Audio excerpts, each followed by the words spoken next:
Well, welcome to Work Comp Talk. It's Eric and Bilal. This is a little different. We haven't done this in a long time. Have we ever done one of these together, Bilal? Not since COVID, I believe. We did one together back actually in the office still before I think we actually went home. So it's been a few years. I just had COVID again. Yeah. The Again. gift that keeps giving. No question about it. I mean, I've only had it 5 times. So Carmen is out on vacation, and every once in a while we let her out of the salt mine. And so Bilal and I decided to jump in and kind of record a couple of these. So one of the things that we haven't talked about in a long time is how Pacific workers all got started. And so we thought that might be a good thing because, it's different. I think that we're really different than a lot of places. And it all started with a very chance encounter. And I'm going to let you tell that story. I'll fill in, of course. The honest ones about how you and I were both dumpster diving behind Wendy's and ran into each other, or the actual, or the public story about how we're in an elevator and such. Yeah, that was good. We're dumpster diving. I haven't heard that one yet. Yeah. No. We're always humble. No, we had met back in the day. This was, I think, late 2013. I think at the time you were still working on the athlete cases and maybe doing some professional sports agent management type work as well. And I was doing work comp defense, and we actually met at the Oakland Work Comp Appeals Board in the lobby. Forgot what we were bitching about. I think it's maybe the metal detectors or something like that. We were in the elevator. Yeah, but I think we both complained about the metal detectors or something like that, like the security guards that made you go through there at the board. But we started talking in the elevator, and you said you represented athletes, and I think I said I represented insurance companies unenthusiastically, and I think you had said something along the lines of like, if you're ever interested in working with me or something, give me a call. And I think I know I handed you the card. Actually, no, it was the other way around. It was you stuck your foot in the elevator and said, "Here's my card. If you ever need some help." I was still working with the athletes, not so much agent stuff, but I actually represented, over my career, I represented a ton of athletes in their day-to-day business stuff. And I was still doing that. And then, the crash of 2008 really set that my regular business off kilter. And that's when I started doing the comp stuff for the athletes. Prior to that, it was almost all the entertainment stuff. It was the work I did with the Tupac Shakur and Eazy-E and Biggie and that type of stuff. But then I really, really liked the comp. I mean, it was different. I didn't have to travel so much anymore. So I got to ask you, I rarely hear stories about a Canadian guy and rappers like Tupac and Eazy-E and stuff. What made you get into that line of work, and how did you get connected?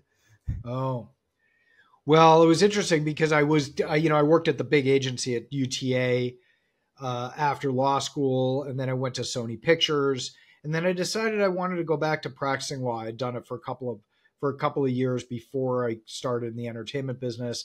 And I had athlete clients then, like Jason Kidd was a client. There was a whole bunch of them, actually. Sam Adams, who was a first-round draft pick in football. I represented a bunch of agencies. And then after I got back, there was a guy that I knew pretty well named Sandy Fox, who was a longtime entertainment lawyer, who had called me up right like on a Monday morning when I had moved back, and he said, "Hey, do you have time to talk to a guy from New York?" And I said, "Sure." And he patched through a guy named Donald David, who I still know all of them to this day. And Donald said, in his gruff sort of New York voice, he said, what do you know about Tupac Shakur? And the day before, I'd actually watched a documentary on MTV about Tupac. So I said, I'm a huge fan. What do you want to know? Right. And that led off to 18 years of working with the Tupac Shakur estate. And that led to Biggie and Eazy-E and lots of stuff. And I did, I stopped, I worked in the trademark world and copyright, and I stopped infringers. And I was early in the doing the stuff for domain name disputes and Napster and the theft online, stuff like that. And I really loved it. And I did it for a long, long time. But I actually, it taught me how to work with clients, and especially sort of challenging clients. I won't say difficult, but challenging clients. And it's what we brought forth to here, right? Which was, trying to figure out how do we do more of a concierge level of service to a business that is really challenging with tons and tons of people. So that's what kind of led into it, because, working with the athletes was a very different experience. And then when you came aboard, it was to work with all types of jobs in the community. And I could still point, it was our very first case that was non-athlete was one of our athlete clients who played for the 49ers. His brother was a delivery driver. Do you remember that?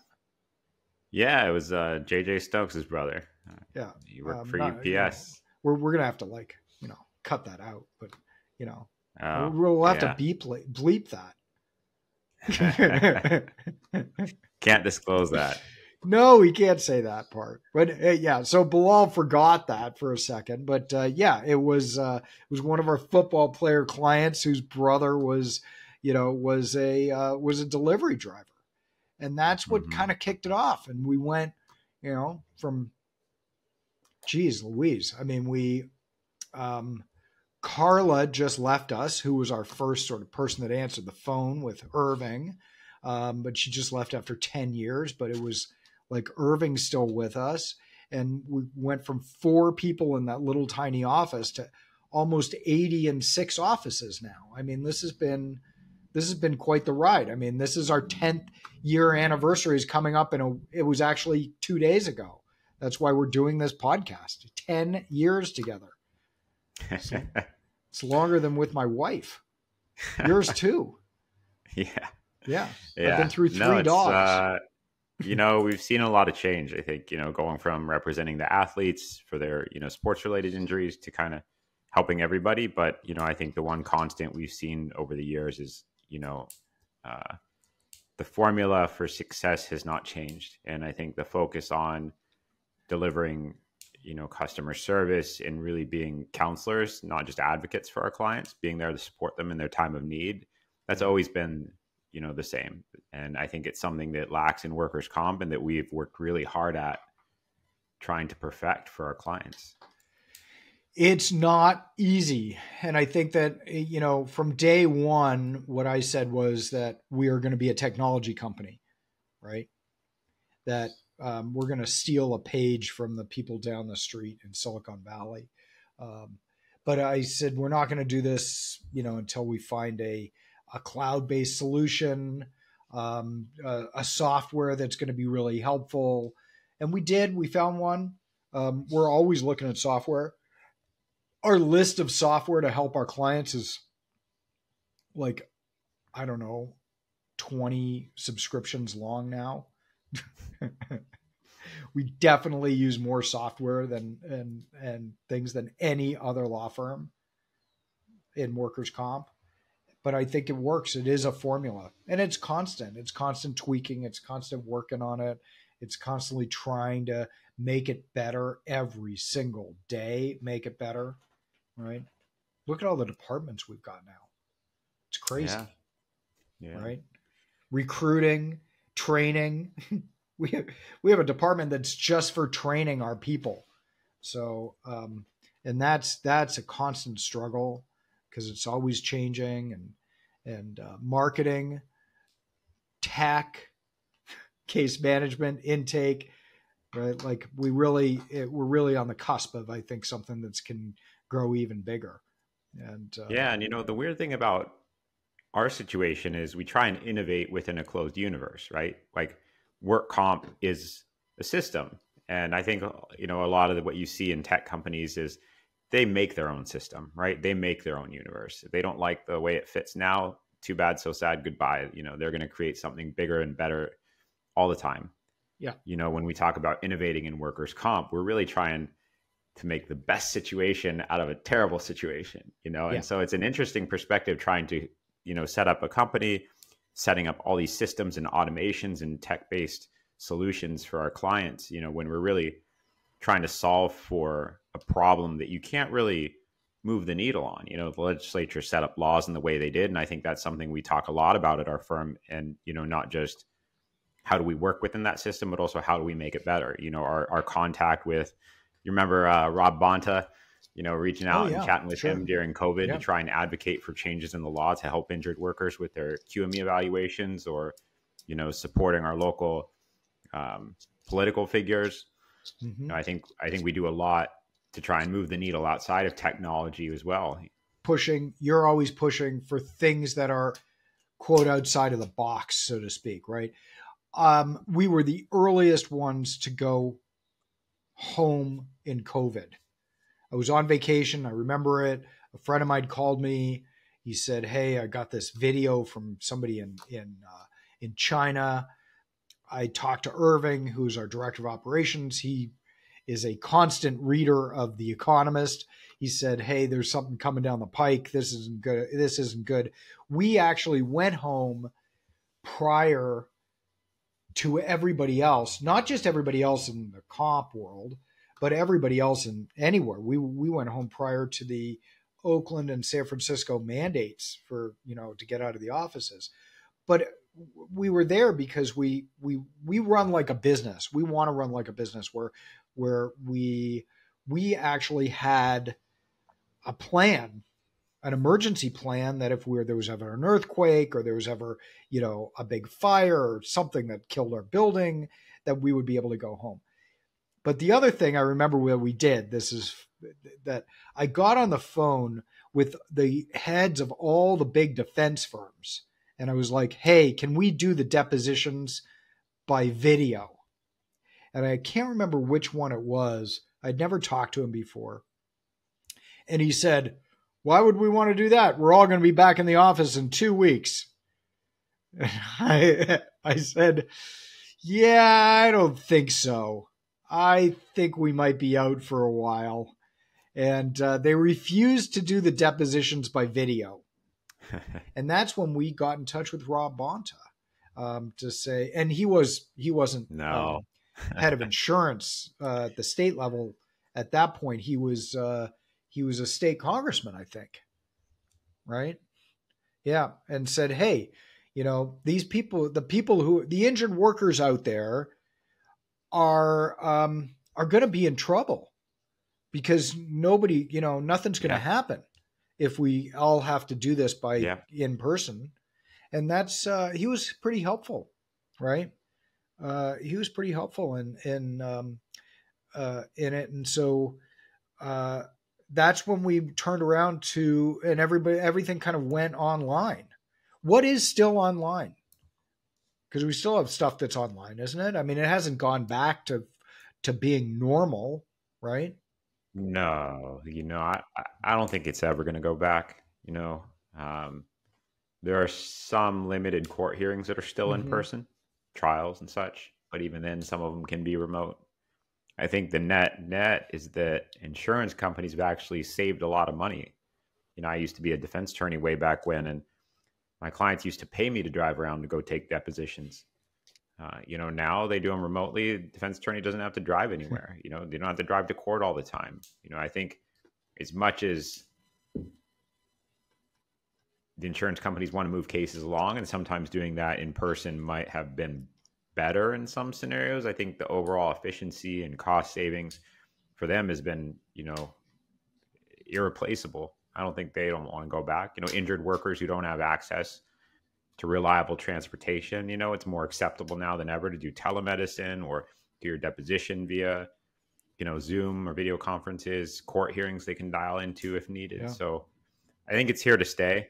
You know, I don't think there's any pushback to go full time back in person for any Yeah, purpose. I agree with that. That's absolute. We've been around 10 years. We started with 4 people. We now have close to 80 people. 11 lawyers, 12 lawyers. Our latest acquisition of a lawyer is Bahar. Great, you know, unreal that we were able to bring her in. How many clients have we been able to successfully serve in that time? Thousands. Yeah. I'm not sure what the exact number is. I was going to log into our system, but I think it's, it's far 7, more than that. I think it's closer to 8,000 or 9,000 people. Right. I mean, it's really it's quite amazing because, you know, 500 or something 5-star reviews, 8,000 people, the highest average that I know of in case values. And actually, it looks like we're only a few hundred shy here of 10,000. Really? So I think this year we'll be hitting 10,000 people. Wow. Yeah. 10,000. 10 years, 10,000 clients, highest case average in the industry, 6 offices, not 8 yet. We are looking. So we are looking, and we're going to get closer. But I think we've done a great job, and I think that, and we can think that we've done a great job, but I mean, we've been thanked so many times, and that's really wonderful. And there's people that don't like us.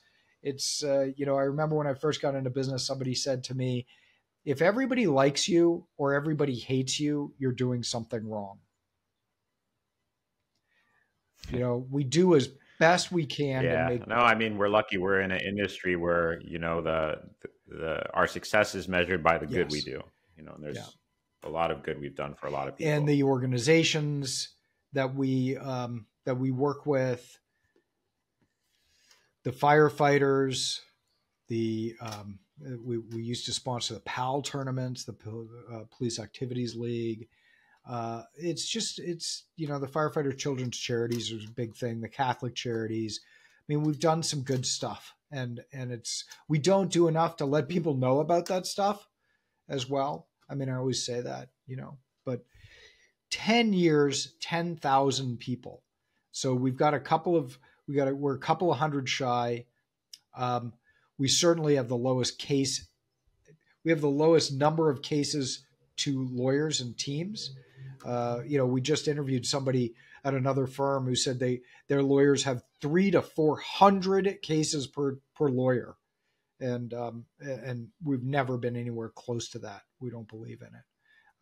But Bilal is our president now. It's great to be on a podcast with him. It's been so long since we've done this, but you know, Carmen going out on vacation. Maybe we should have her go on vacation more. Everyone needs their Everybody time does off. need their it's time important, off. I think, right? Absolutely. Even us. So with that said, Bilal, I want to thank you on our anniversary for all the work that you do for all our clients and all our people at the company. It's been a pleasure working with you. And for those of you who don't know, there's an Ask Bilal series where Bilal answers everybody's questions. And so please put in the comments, get in touch with us, ask your questions. Bilal will get to them. He gets to every single one, and to try to help out anybody from the community who wants to reach out to us. So Bilal, with that, I want to thank you for all that you do for our clients over the last 10 years.